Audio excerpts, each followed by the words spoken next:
He says, treat other people how I would like to be treated, not how the world, not how the religious leaders, not how the politicians, not how the social media novelty junkies tell me that I need to treat others. No, I will choose Jesus every single time. I will choose love. I will choose patience. I will choose understanding. I will choose discovery and education and forgiveness and growth, because that is what I would like others to choose when they're dealing with me. So let that be your prayer today, that instead of being a novelty junkie, a fake news spreader, a judger, that you become a truth and a love junkie.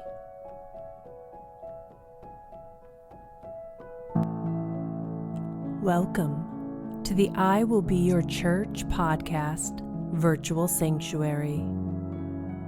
Be strengthened today with the truth of God's love, so that you can say to your families, your friends, your coworkers, and your social media worlds, I will be your church. Your host for today's episode is Joanna Church. Today we are going to look at the parable of the speck and the log and talk about one of the world's favorite pastimes, judging others. The truth is, we all do it.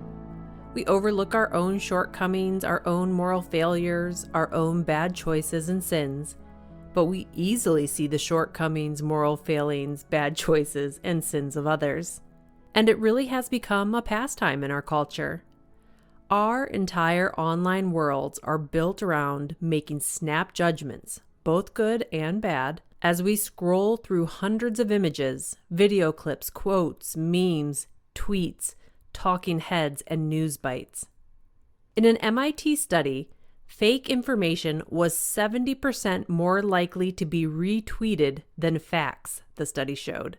And accurate tweets were rarely passed along more than about 1,000 times, while whoppers were retweeted as many as 100,000 times. So with a snap judgment and a simple click, we can ruin a life, an industry, or a livelihood. And it doesn't even have to be true.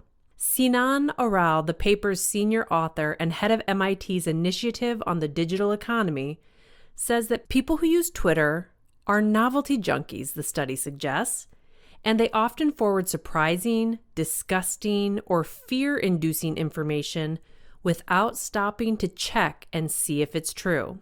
Previous research has found that someone who shares novel information gains social status because they seem to have inside information, Oral says. Obviously, it's easy to be more novel when you're unconstrained by reality, he says. I really like that. It's easy to be more novel when you're unconstrained by reality. Wow, I don't want that to be me. But isn't the irony that all of these judgments and destructive practices, they're always directed at others?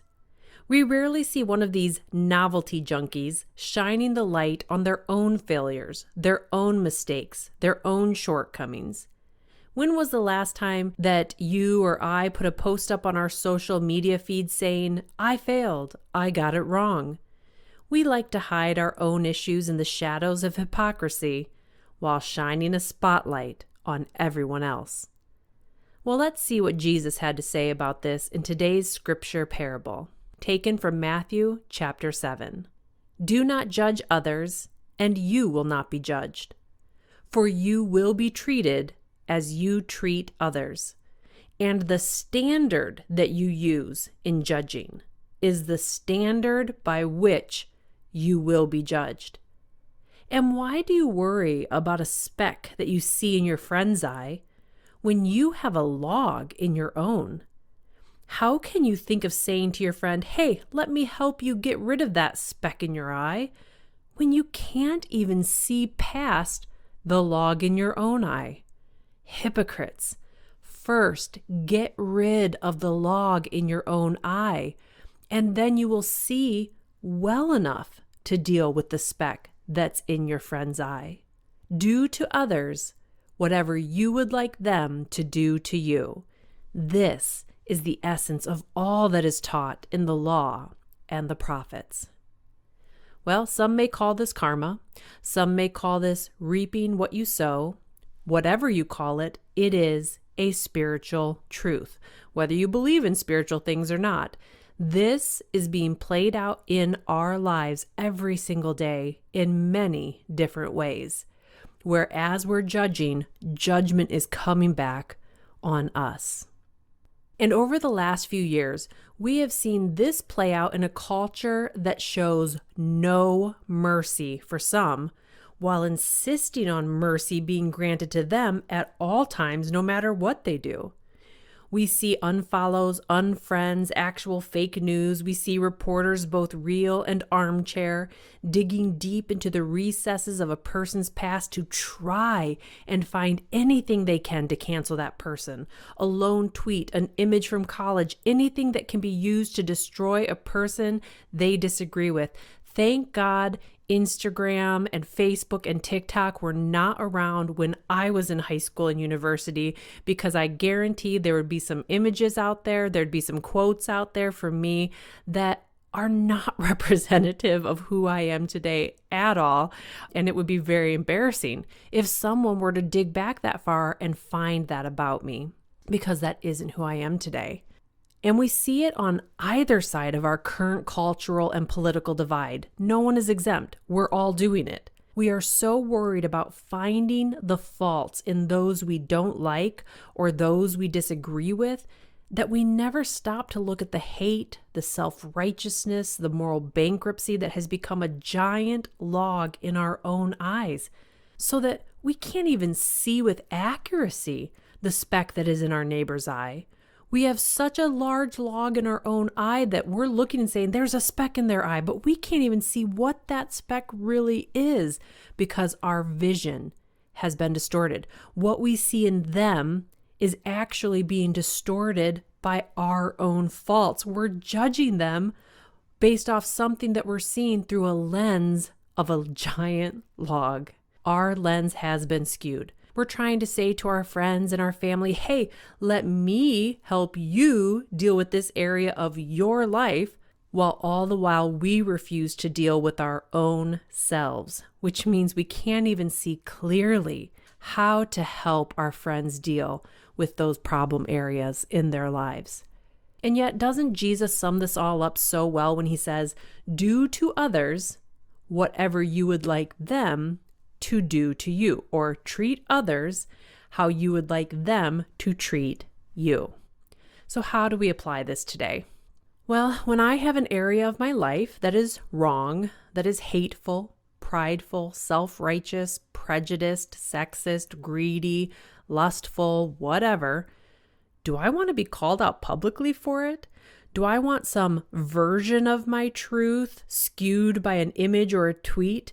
My reality, some version of my reality to be broadcast and shamed on social media or in staff meetings or at family gatherings? Well, of course not. I would want the people that know me and care about me to pull me aside privately and talk with me. Hear me out. Ask questions to determine, hey, what's going on with me? Why do you think that way? How can you help me? What could I say to get you to maybe think about this differently? That's what I would want them to come to me and say. I certainly wouldn't want their interpretation of my thoughts, words, or actions to be what they throw out into the world with scorn, without even knowing if that is the truth or the reality or my perception of my own beliefs. So then if that is what I would want someone to do for me, how much more should that be how I treat people that I disagree with? And if I know that someone in their life is never being open about their own shortcomings, their own prejudices, their own sins and failures, well, then I certainly wouldn't want them coming to me to try and help me deal with mine. So then if I wouldn't want that, then I need to hold myself to that same standard of being open about where I have faults, where I fall short, where I'm not totally 100% doing things correctly, and be actively and openly working on them so that if my friends need help, they can feel comfortable coming to me because they know I won't judge them, because they know I don't pretend to be perfect. I realize that what I'm saying today goes directly against the way our culture is set up. It goes against the religious and political pressure that has been exerted and is currently being exerted on our society to judge, to cancel, to seek out failure, to expose, to point fingers, to be self-righteous. And yet, I will always, always, always side with Jesus and what he says to do. I will give to his pressure, not to the pressure of my culture, not to the pressure of my political party, not to the pressure of my church. And he says, judge not. He says, deal with your own issues first so that you can see clearly how to help your friend deal with their own. He says, treat other people how I would like to be treated. Not how the world, not how the religious leaders, not how the politicians, not how the social media novelty junkies tell me that I need to treat others. No, I will choose Jesus every single time.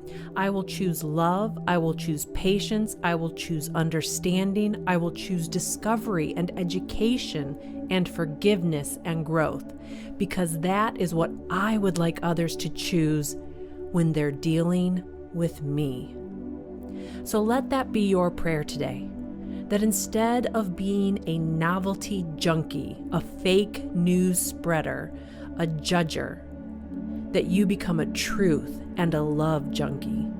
That instead of being self-righteous, you would humble yourself and ask where you need to change so that you can help others who need to change as well, not shame them into changing. That instead of demanding that people show you mercy when you aren't willing to show them mercy, that you would treat them the way you desire to be treated, showing mercy.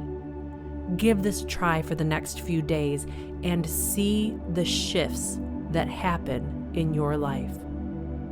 I pray over all of our listeners and myself today that we would be people who choose Jesus and his ways above all else, that we would choose love and forgiveness above all else, that we would choose mercy.